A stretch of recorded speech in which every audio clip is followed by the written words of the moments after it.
కావాలనే అరెస్ట్ చేశారని ఆరోపించారు. సినీ ఇండస్ట్రీపై రేవంత్ కక్ష సాధిస్తున్నారని అన్నారు. హామీల అమలును డైవర్ట్ చేసేందుకే ఈ డ్రామా ఆడుతున్నారని విమర్శించారు.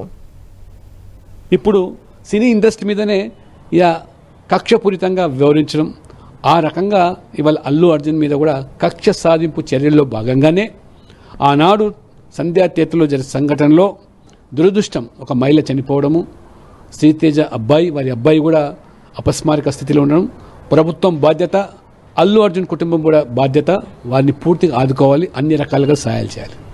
ప్రభుత్వం తమ వైఫల్యాలు, పోలీసు వైఫల్యాలు కప్పిపుచ్చుకోవడానికి ఈ రకమైనటువంటి వేధింపులకు పాల్పడడం, కక్ష సాధింపు చర్యలకు పాల్పడడం, సినిమా యాక్టర్ ఇంటి మీద పోయి దాడి చేయడం, వీళ్ళందరూ కూడా మన తెలంగాణ, ఆంధ్రప్రదేశ్, తెలుగు ప్రజలకు వన్నె తెచ్చినటువంటి సినీ నటులు, జాతీయ స్థాయిలో అవార్డు పొందినటువంటి వాళ్ళు, రాష్ట్రపతి ద్వారా అవార్డు పొందినటువంటి వ్యక్తులు.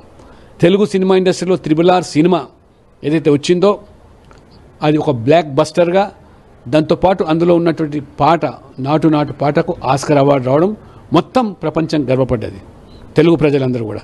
మరి అటువంటి సినిమా ఇండస్ట్రీ మీద వాళ్ళ కక్ష పూని మీరు వాళ్ళ మీద దూషణలు, తిట్ల పురాణాలు, ముఖ్యమంత్రి సైతం కూడా ఈ రకంగా ప్రోత్సహించే విధంగా వాళ్ళ కార్యకర్తలు ఒక సినిమా యాక్టర్ ఇంటి మీద దాడి చేయడం, శాంతి భద్రతలు ఈ రాష్ట్రంలో ఏ విధంగా ఉన్నాయో చట్టాన్ని చేతుల్లో తీసుకొని వివరిస్తున్న తీరు ఇదేమాత్రం సబబు కాదు.